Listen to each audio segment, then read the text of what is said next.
student, I am Tamanna from Vishwas Navshada Public School, Pune. Welcome in day 12 of class 8 science, chapter number 3, synthetic fiber and plastic. In last video, we have started this chapter and discussed about fibers and type of fiber. Type of fiber are natural fiber and synthetic fiber. But in this chapter, we only discuss type of synthetic fiber and advantage of synthetic fiber and disadvantage of synthetic fiber. So today we are going to discuss type of synthetic fiber. And after that, advantage of synthetic fiber, and after advantage, disadvantage of synthetic fiber. Firstly, we will discuss type of synthetic fiber. 4 type of synthetic fiber we will discuss in this chapter. First is rayon. Next is nylon. And next is polyester. And next is acrylic fiber. We discuss these 4 type of synthetic fiber. Firstly, we will discuss rayon. अब rayon क्या है? Rayon is type of synthetic fiber which is prepared from wood pulp. जो rayon है वो silk की तरह होता है, मीन्स नेचुरल सिल्क की तरह है, but this is artificial and cheaper than silk. मतलब जो नेचुरल सिल्क होती है, जो सिल्क वर्म से बनती है, उससे चीपर है, but this is like silk. Okay, और किससे प्रिपेयर किया जाता है? Rayon is prepared from wood pulp. जो वुड पल्प होते हैं उससे जो रेयन है वो प्रिपेयर किया जाता है. अब देखो ये सिल्क की तरह होते हैं, इसीलिए इसे हम क्या बोलते हैं? Artificial silk. ओके, सिल्क की तरह है इसीलिए हम रेयन को क्या बोलते हैं? आर्टिफिशियल सिल्क बोलते हैं. अब ये तो मैंने बता दिया कि चीपर है सिल्क से. ठीक है, अब देखो रेयन हमने पढ़ लिया कि किससे प्रिपेयर होता है? वुड पल्प से. आर्टिफिशियल सिल्क बोलते हैं. क्यों बोलते हैं? क्योंकि ये सिल्क की तरह दिखाई देता है, बट ये नेचुरल सिल्क से क्या है? चीपर है. अब देखते हैं यूज ऑफ रेयन, कि रेयन जो क्लॉथ है या रेयन जो फैब्रिक है उसका यूज कहाँ किया जाता है. देखो रेयन फर्स्टली तो फैब्रिक बनाने में ही रेयन का यूज किया जाता है. नेक्स्ट है, अगर हम इसे कॉटन के साथ मिक्स कर दे, मतलब कि कॉटन प्लस रेयन, कॉटन और रेयन अगर हमने मिक्स कर दिया तो इसका यूज किया जाता है बेडशीट बनाने में और ड्रेसेस बनाने में, कैप्स बनाने में, एप्रन्स बनाने में इसका यूज किया जाता है. नेक्स्ट यूज है, अगर इसे वूल के साथ हम मिक्स कर दे, मीन्स कॉटन प्लस वूल कर दे, तो इसका यूज किया जाता है कारपेट बनाने में. Durable carpet. Durable carpet means बहुत लॉन्ग टाइम तक चलने वाले कारपेट जो इजीली टियर नहीं होते. ठीक है, these are use of rayon. और भी कुछ यूज है. टायर कोड्स के मैन्युफैक्चर के लिए इसका यूज किया जाता है. बैंडेज बनाने में भी इसका यूज किया जाता है. बैंडेज मीन्स जो वाउंड की ड्रेसिंग के लिए यूज की जाती है, जिसे हम पट्टी बोलते हैं. Next is nylon. रेयन के बारे में पढ़ा हमने. Next is nylon. नायलॉन किससे प्रिपेयर किया जाता है? अब हमने जब पॉलीमर और मोनोमर स्टडी किए थे तो हमने देखा था कि नायलॉन क्या है? पॉलीमर है, और इसका मोनोमर क्या है? एमाइड्स. मीन्स एमाइड्स के कॉम्बिनेशन से हमें क्या प्रिपेयर किया जाता है? नायलॉन प्रिपेयर किया जाता है. तो मीन्स इसका मोनोमर क्या है? एमाइड्स. जब large number of amide combine करेंगे तो उनके कॉम्बिनेशन से कौन सा क्लॉथ बनेगा? नायलॉन बनेगा. अब देखो नायलॉन क्या है? ये भी स्ट्रॉन्ग है, लस्ट्रस है. इसमें क्या है? High elasticity. मीन्स इसको जैसे सॉक्स है, सॉक्स किससे बनाई जाती है? नायलॉन से ही बनाई जाती है. आपने देखा होगा कि सॉक्स के अंदर कितनी इलास्टिसिटी होती है. तो इसकी इलास्टिसिटी क्या है? हाई है, और ये लाइट वेट होती है. वॉश करना भी इजी है. रिंकल फ्री मीन्स इसके अंदर रिंकल्स नहीं पड़ते, और ये पानी को भी अब्सॉर्ब नहीं करती. अब यूज देखते हैं नायलॉन के कि नायलॉन का यूज कहाँ कहाँ किया जाता है। अभी हमने देखा कि इसकी टेंसिल स्ट्रेंथ क्या है, हाई, मीन्स इसको हम खींच सकते हैं, तो इसीलिए इसका यूज किया जाता है क्लाइंबिंग रॉप्स में। जो क्लाइंब करते हैं, किसी हाइट पर क्लाइंब करना हो तो उसके लिए नायलॉन का यूज किया जाता है, जो उसकी रॉप बनाई जाती है। और इसका यूज किया जाता है फिशिंग रोड में, फिशिंग रोड में भी यूज किया जाएगा, पैराशूट फैब्रिक में भी इसका यूज किया जाता है। और जो स्पोर्ट्स के लिए स्ट्रिंग बनाई जाती हैं या फिर म्यूजिकल इंस्ट्रूमेंट बनाए जाते हैं, उनमें भी नायलॉन का यूज किया जाता है। और नेक्स्ट यूज इसका क्या है, सॉक्स बनाने में किया जाता है, सूट्स बनाने में, कारपेट बनाने में। और नेक्स्ट है साड़ी बनाने में, शर्ट बनाने में भी, या फिर कोई दूसरे गारमेंट बनाने में भी नायलॉन का यूज किया जाता है। नेक्स्ट इज ये वॉशर, स्पूलेज, इस टाइप की मशीन बनाने में भी नायलॉन का यूज किया जाता है। तो next type of synthetic fibre is polyester. अब देखिए पॉलिएस्टर के नाम से ही पता चल रहा है कि जो क्या है, एस्टर का पॉलीमर, मीन्स इसका मोनोमर क्या है, एस्टर। जब हम एस्टर को कंबाइन करेंगे, large number of ester combine करेंगे, तो उनके कॉम्बिनेशन से क्या फॉर्म होगा, पॉलिएस्टर फॉर्म होगा। देखिए पॉलिएस्टर का फॉर्म होगा जब हम एस्टर को कंबाइन करेंगे, मीन्स एस्टर के कॉम्बिनेशन से क्या फॉर्म होगा, पॉलिएस्टर। अब एग्जांपल है इसका टेरी वूल, टेरी कॉटन, टेरीन, डेक्रोन, ये इसके एग्जांपल है। अब देखिए टेरीकोट कब बनेगा, टेरीकोट अगर हमने टेरिलीन को कॉटन के साथ मिक्स कर दिया तो क्या बना, टेरीकोट। टेरी वूल कब बनेगा, जब हम टेरिलीन को वूल के साथ मिक्स करें तो क्या बनेगा, टेरी वूल। ठीक है, अगर हमने टेरिलीन को कॉटन के साथ मिक्स किया तो क्या बना, टेरीकोट। अगर टेरिलीन को वूल के साथ मिक्स किया तो क्या बनेगा, टेरी वूल। अब देखो जो पॉलिएस्टर है वो बहुत फाइन फाइबर होते हैं, और इसके जो थ्रेड है, इसके जो यार्न है, वो इजीली हम खींच सकते हैं। और जो पॉलिएस्टर है वो लाइट वेट होते हैं, स्ट्रॉन्ग होते हैं और हाईली इलास्टिक, और इसके अंदर little amount of water absorb होगा, मीन्स ये ज्यादा वाटर को अब्सॉर्ब नहीं करते, इसीलिए ये ड्राई भी बहुत जल्दी हो जाते हैं। और ये भी क्या होते हैं, रिंकल फ्री होते हैं, नायलॉन की तरह। अब हम देखते हैं कि जो पॉलिएस्टर है उसका यूज कहाँ किया जाता है, means use of polyester. Polyester का यूज किया जाता है मैन्युफैक्चरिंग, साड़ी बनाने में, कर्टेन बनाने में पॉलिएस्टर का यूज किया जाता है। सेल्स बनाने में, जो सेल बोट होती है उनके सेल्स बनाने में भी पॉलिएस्टर का यूज किया जाता है। कवरिंग बेल्ट बनाने में यूज की जाता है। कन्वेयर बेल्ट होती है जो, वो बनाने में भी इसका यूज किया जाता है।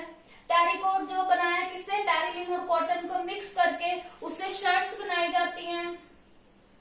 और टेरी वूल से क्या बनाए जाते हैं, सूट्स बनाए जाते हैं, जो किससे बना, टेरिलीन प्लस वूल से। Okay, this is about polyester. Next type is acrylic fibre.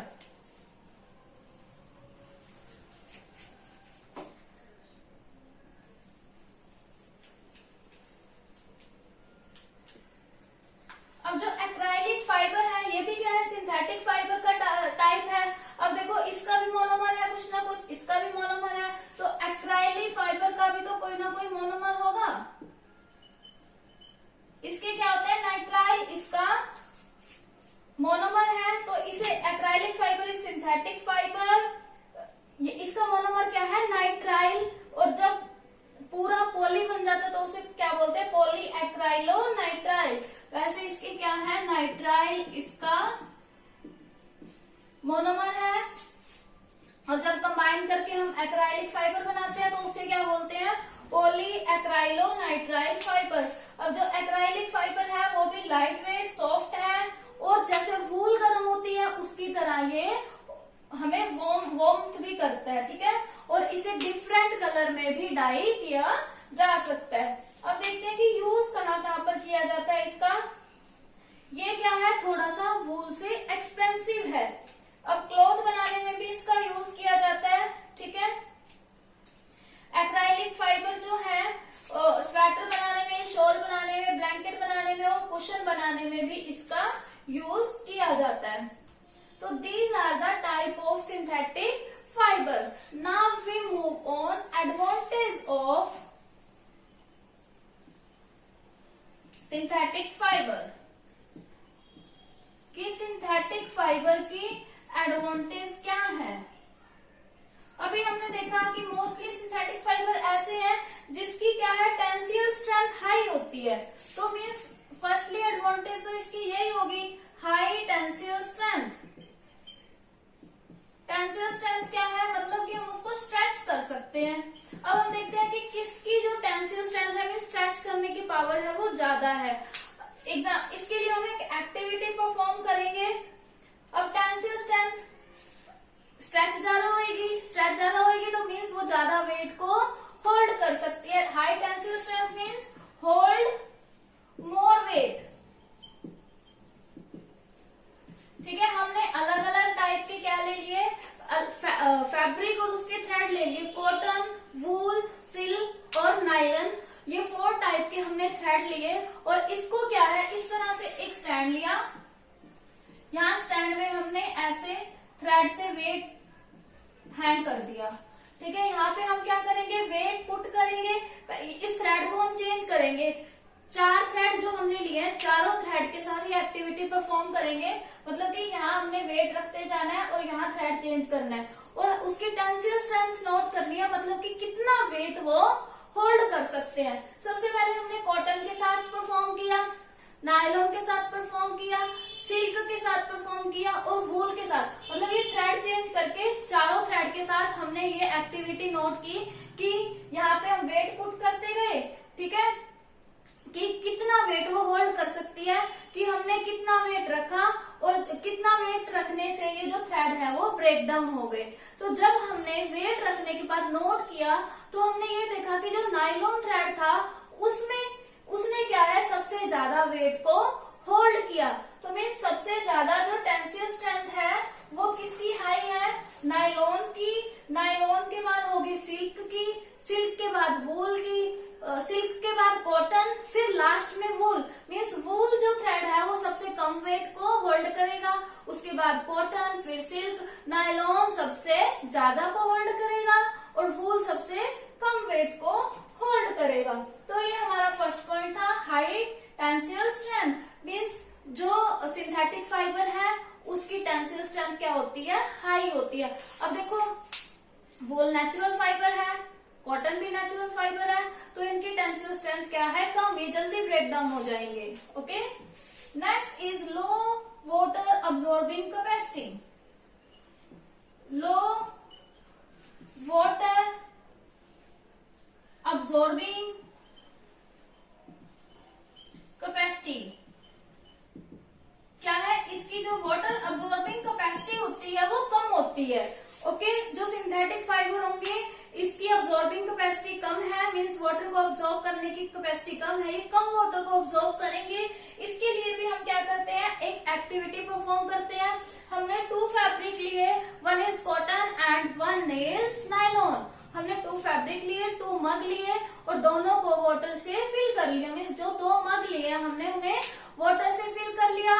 एक मग में हमने नायलॉन क्लॉथ को डिप किया, दूसरे में हमने कॉटन क्लॉथ को डिप किया। हमने ये देखा कि नायलॉन वाला जो मग था उसमें ज्यादा वाटर मतलब बचा हुआ है, लेकिन जो दूसरा था जिसमें हमने कॉटन को डिप किया था उसमें कम वाटर बचा हुआ है। ऐसा क्यों?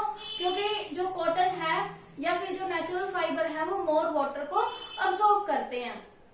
अब उसके बाद हम क्या करते हैं, दोनों को ड्राई करते हैं। फिर जब हमने ड्राई किया तो भी सबसे पहले कौन ड्राई हुआ, नायलॉन, और बाद में कौन ड्राई हुआ, कॉटन। तो इसका मतलब क्या हुआ, वाटर होल्डिंग कैपेसिटी किसकी ज्यादा है, कॉटन की, बट नायलॉन की वाटर होल्डिंग कैपेसिटी क्या है, कम है। तो नायलॉन क्या था, सिंथेटिक फाइबर, तो मतलब ये हुआ कि synthetic fibre absorb less water but natural fibre absorb more water. Okay, third advantage क्या है, एब्रेशन रेजिस्टेंस। एब्रेशन क्या होता है, मीन्स टीयर करना। इनको वियर करना भी आसान है और ये जल्दी से टीयर भी नहीं होते, ये रिंकल फ्री होते हैं, तो इसीलिए वियर करना भी आसान है और ये जल्दी से टीयर भी नहीं होते, तो इसी को बोलते हैं एब्रेशन रेजिस्टेंस, मतलब टीयर और वियर फ्री है ये। अब देखो क्लॉथ, जो सिंथेटिक फाइबर क्लॉथ होते हैं वो लॉन्ग ड्यूरेबल है, मीन्स लंबे टाइम तक चल सकते हैं, और जो नेचुरल फाइबर है उनकी क्या होती है, low abrasion resistance. Abrasion resistance means tear और वियर वो जल्दी हो जाते हैं, ठीक है, ये होता है एब्रेशन रेजिस्टेंस। अब आगे देखो नेक्स्ट है लेस एक्सपेंसिव, ये क्या होते हैं, कम महंगे, और जो नेचुरल होते हैं वो ज्यादा महंगे होते हैं। Next is less expensive, next is good elasticity. अभी हमने देखा कि इनकी इलास्टिसिटी भी वही होती है ना, कि कितना लंबा ये मतलब कितना लंबा हम इन्हें खींच सकते हैं, जैसे नायलॉन है, सॉक्स बनाई जाती है, उसे खींच सकते हैं, तो वही चीज क्या होती है, इलास्टिसिटी। इनकी इलास्टिसिटी भी क्या होती है, हाई होती है, ठीक है, एक्सपेंसिव कम और इलास्टिसिटी भी हाई और टेंसिल स्ट्रेंथ भी हाई और वाटर को भी कम अब्सॉर्ब करते हैं और एब्रेशन रेजिस्टेंस होते हैं। एब्रेशन रेजिस्टेंट मीन टीयर और वियर कम होते हैं ये। अब ये क्या थी, एडवांटेज थी। अभी हम देखेंगे कि डिसएडवांटेज क्या क्या है सिंथेटिक फाइबर की। ये तो एडवांटेज थी, now we move on disadvantage.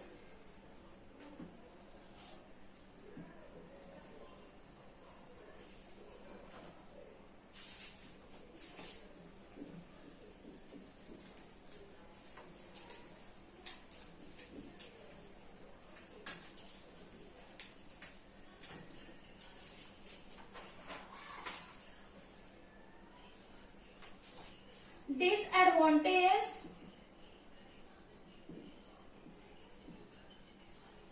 of synthetic fiber।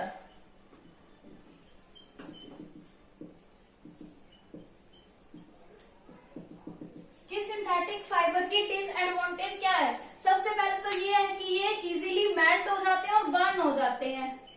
Melt and burn easily means अगर सिंथेटिक क्लॉथ में फायर लग गई तो ये जल्दी से मेल्ट हो जाएंगे, बर्न हो जाएंगे और स्किन के साथ स्टिक होते हैं, स्किन के साथ चिपक जाते हैं, ठीक है। तो इसीलिए जब हम किचन में काम करते हैं तो हमें सिंथेटिक फाइबर के जो क्लॉथ है वो नहीं वियर करने चाहिए, because these are melt and burn easily. Next है नॉन बायोडिग्रेडेबल।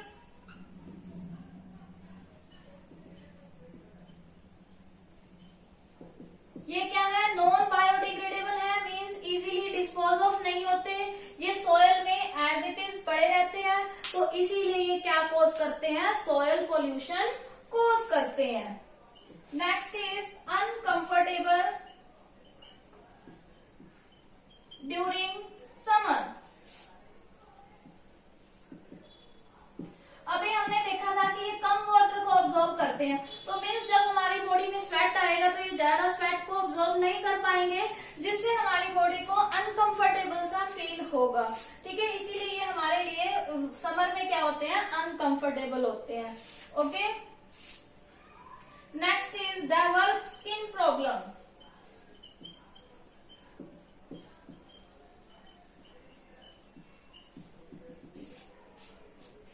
देखो जो सिंथेटिक फाइबर होते हैं कुछ लोगों में क्या करते हैं, स्किन प्रॉब्लम भी क्रिएट कर सकते हैं, तो ये कुछ एडवांटेज है इसकी कि मेल्ट और बर्न इजीली हो जाते हैं, नॉन बायोडिग्रेडेबल है, सॉइल पोल्यूशन कॉज करते हैं।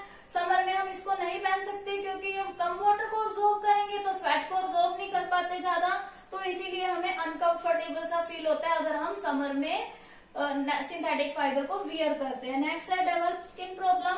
अब ये क्या करते हैं, कुछ लोगों में स्किन प्रॉब्लम को क्रिएट करते हैं, तो these are the disadvantage of synthetic fibre. So student you have to read the type of synthetic fibre, advantage of synthetic fiber and disadvantage of synthetic fiber from your book till page number 36. Thank you. Bye bye. Keep studying.